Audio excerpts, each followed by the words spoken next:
Radio. Les Français parlent au français. Je n'aime pas la blanquette de veau. Je n'aime pas la blanquette de veau. Sud Radio Berkov dans tous ses états. Une question qui m'angoisse, une question qui nous angoisse tous, une question qui nous empêche de dormir. Le député, la France Insoumise, Louis Boyard, a-t-il été victime de racisme anti-blanc ? Non, c'est faux. Mais on va en parler. Sud Radio Berkov dans tous ses états. Les perles du jour. On est les champions. Rappelez-vous, il y a eu, c'était il y a un mois et demi, etc., une municipale partielle à Villeneuve-Saint-Georges dans le Val-de-Marne et qui présentait une liste LFI, une liste effectivement non seulement LFI, groupe essentiel. C'était Louis Boyard, l'un des personnalités de la France Insoumise, et il n'y avait pas de doute. Écoutez, Villeneuve-Saint-Georges, Val-de-Marne, voilà, on allait évidemment gagner. D'ailleurs, Louis Boyard, écoutez ce qu'il disait lui-même dans un de ses meetings juste avant l'élection. Et la question d'une fusion au second tour ne se posera même pas, car nous allons gagner au premier tour, les amis. Voilà ce à quoi nous appelons la gauche de Villeneuve-Saint-Georges. Ben c'est drôle, la gauche de Villeneuve-Saint-Georges n'a pas répondu. Mais enfin, elle est sourde, cette gauche de Villeneuve-Saint-Georges, elle ne s'est pas rassemblée pour amener au pouvoir Louis Boyard et ses amis. Eh ben non. Mais alors, il y a eu pire, je dirais, et je suis franchement très triste, et je crois que vous devez l'être aussi. Eh bien, 5 des 7 anciens colistiers élus à ses côtés au conseil municipal ont lancé leur propre groupe d'opposition, Dignité et Solidarité, qui sera présidé, donc, évidemment, on se disait, par Louis Boyard, qui menait effectivement la liste. Pas du tout. Ce sera présidé par Mamadou Traoré, militant associatif qui embarque avec lui Mohamed Ben Yarklef, Juliette Gbagbo, Insaf Chaban ainsi que Alpha Camara. Mais alors, il est disparu. Eh oui, je ne sais pas, il n'en voulait pas. Qu'est-ce qui s'est passé Alors, Louis Boyard dit non, attendez, j'ai pas été évincé de mon groupe. C'est factuellement faux, car il n'y avait pas de groupe politique. L'initiative citoyenne villeneuvoise soit été en créé un. C'était pas mon choix, mais je le respecte. J'étais pas candidat et je n'ai pas pris part au vote. Et puis voilà, maintenant on va penser au municipal de 2026. Mais alors ça y est, Louis Boyard, on l'évince comme ça, voilà, il n'y a plus personne, alors qu'il était là, qu'il menait le combat. Non, je ne veux pas croire qu'il y a du racisme anti-blanc, là, non, c'est absolument impossible, non, ça ne veut rien dire. D'ailleurs, chacun sait, et encore une fois, Jean-Michel de Kijich et ses amis du livre Nuit Blanche ont dit, le racisme anti-blanc, ça n'existe pas, qu'on se le tienne pour dit, une fois pour toutes. Sud Radio Berkov dans tous ses états. Résister, ben oui, la merveilleuse chanson de France Gall et de Michel Berger, et le titre du livre de Anne Hidalgo, voilà, qui est apparu il y a quelques semaines, même pas le 12 mars, qui s'appelle Résister. Alors on s'est dit, on va avoir un hymne de la résistance, et ça va marcher, rappelez-vous, indignez-vous, eh bien, c'est terrible, franchement, je suis triste. Il figure dans la catégorie politique française sur Amazon qu'en 38e position.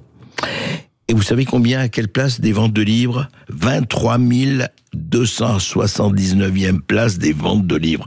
23 279e place. Mais enfin, c'est pas possible. Mais enfin, lecteurs, lectrices, qu'est-ce que vous faites ? Vous ne vous précipitez pas sur le livre d'Anne Hidalgo qui contient des vérités magnifiques, des choses formidables, des vérités, mais très importantes. Non, c'est pas normal. Franchement, c'est pas normal que la maire de Paris, qui a rendu Paris tellement beau, tellement bien la circulation, qui a ramené, on peut désormais se baigner dans la Seine, qui a tout fait pour végétaliser la ville, qui a tout fait pour que tout se passe très bien, qu'il n'y ait ni rats, ni ordures ménagères ou autres, ni poubelles, ni rien. Enfin, c'est pas possible. Elle vous fait résister. Il y avait Jean Moulin, il y a Jeanne Mouline. Et vous n'êtes pas là pour répondre à ces objurgations. C'est pas normal. Écoutez, on va tous se mobiliser pour aller acheter le livre d'Anne Hidalgo. Voilà, promis juré. Sud Radio Berkov dans tous ses états. Et oui, alors, c'est très intéressant parce que effectivement, vous avez tous vu les images, ou presque tous les images, vous savez, ce gang criminel vénézuélien, Tren de Aragua, effectivement, des narcotrafiquants, comme il y en a au Mexique, en Colombie, au Venezuela et ailleurs, ils étaient aux États-Unis, ils sévissaient aux États-Unis. Eh bien, ils ont été déportés, ils sont repartis et ils sont au Salvador, dans le pays de Nayib Bukele, vous savez, celui qui a fait baisser la criminalité dans son propre pays de 90% et qui vient d'être réélu par 88% des Salvadoriens. Alors, Nayib Bukele a fait une offre à un certain nombre de pays, en disant, écoutez, nous construisons des prisons, si vous n'avez pas la place, nous on les prend, évidemment, vous nous payez, et on prend les prisonniers. Alors ça paraît absolument horrible, peut-être, mais quand on sait ce qu'ont fait ces narcotrafiquants au niveau des meurtres, des dépeçages, des viols, de l'empoisonnement littéral à coups de fentanyl et autres d'une partie de la population américaine et autres, eh bien, voilà. Et alors, effectivement, les juges anti-Trump étaient complètement vent debout. Non, il faut les garder. Il n'est pas question comme ça, évidemment, de les expédier ailleurs. Et il a fallu que Donald Trump et ses juristes et ses conseillers invoquent la loi sur les étrangers ennemis de 1798. Imaginez-vous, 1798, pour expulser rapidement les membres présumés de cette organisation. Voilà. Donc, un juge fédéral a essayé de bloquer l'application de cette loi pendant 14 jours. Simplement, à un moment donné, les avions sont partis, ils étaient dans l'espace international et ils ont pu le faire. Voilà. Donc, Nayib Bukele a annoncé que les 238 membres présumés du gang vénézuélien étaient arrivés dans son pays et avaient été transférés au centre de confinement du terrorisme. Alors, méga prison d'une capacité de 40 000 détenus, où ils resteront pour une période d'1 an qui pourrait être renouvelée.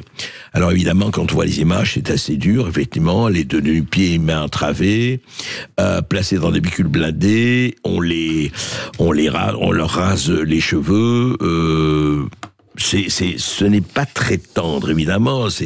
Oui, on aurait aimé qu'ils aient des massages, qu'ils aient un certain nombre des tablettes, peut-être, et tout ça. Non, là-bas, c'est un peu à la dure. Mais il faut dire que quand vous voyez ce qu'ils ont fait depuis des années à un certain nombre d'hommes et de femmes et d'enfants, on se pose la question. Alors, est-ce que, effectivement, entre les méthodes très dures de Nayib Bukele et entre les méthodes, qu'on peut dire de soft, très très très soft, quelquefois, de notre administration pénitentiaire, en tout cas, avec les recommandements qu'on leur donne, est-ce qu'on pourrait trouver un équilibre?